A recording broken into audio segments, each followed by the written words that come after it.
होकर मतलब proud of you sir कि आप पुरुष होकर आपने महिलाओं के लिए सोचा कि उनके स्वास्थ्य का, हाइजीन का अवेयर कैसे करना है, सबका ध्यान कैसे रखना है, उसके विषय में महिलाओं को तैयार कर रहे हैं। ये एक बहुत बड़ा बात है। मैं कह सकती हूँ और आपके माध्यम से ही मैंने कार्यभार, सर ने मुझे डायरेक्ट नेशनल का भार दिया और मैंने कोशिश पूरी करी है कि आपने जो मुझे रास्ता दिखाया मैं उस पर चल सकूं। और देखिए, एक खाली खड़े होके 2 पैड बांटना या खाना हमने किसी को भी चलते चलते खिला देना, वो बड़ा मैटर नहीं है।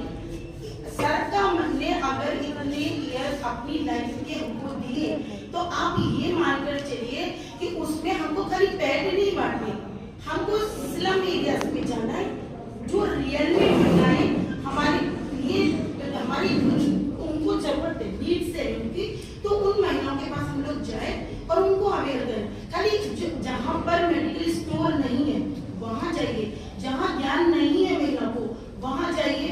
मैं सारी टीम से, क्योंकि मैं नेशनल वाइस प्रेसिडेंट आपके आशीर्वाद से सर आपने मेरे को मत दिया है, मैं इसलिए आप सबको यही बताती हूँ, खाली आप ऐसे एरिया में ना जाइए कि जहाँ पर सुविधाएं हैं, जहाँ सुविधाएं नहीं है, जहाँ ज्ञान की कमी है वहां पर जाइए। और मैं ऐसा नहीं कि आप जाइए, मैं स्वयं भी जाती हूँ, आप मेरे फेसबुक अकाउंट को फॉलो कर सकते हैं, मैं उसमें लाइव भी जाती हूँ।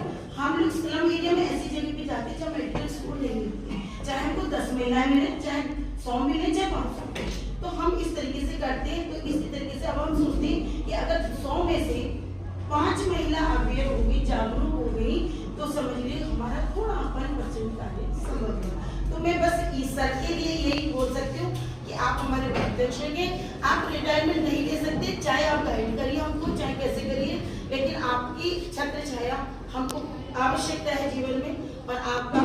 इसलिए तो मैं कुछ शब्द आप बोलना चाहूंगी। देखिए, बहुत से लोग हमारे जीवन में आते हैं, बहुत से लोग हमारे जीवन में आते हैं, कुछ जीवन में रह जाते हैं, कुछ चले जाते हैं। और जो जीवन में रहते हैं तो वो जीवन में, कुछ लोग हमारे फिर से जीवन में रहते हैं, बट कुछ जीवन में रहते हैं, बट कुछ दिल में रहते हैं। और जो दिल में रहते हैं वो हमारे भाई, दोस्त, मार्गदर्शक, international batsman legend doctor Virendra Vijay, जो कि हमारे दिल में है और हमेशा मरते दम तक दिल में ही रहेंगे। और 2 शब्द मैं अपने लिए बोलती हूँ, फकीर मिजाज हूँ, फकीर मिजाज हूँ, अपना अंदाज औरों से जुदा रखती हूँ। फकीर मिजाज हूँ, अपना अंदाज औरों से जुदा रखती हूँ।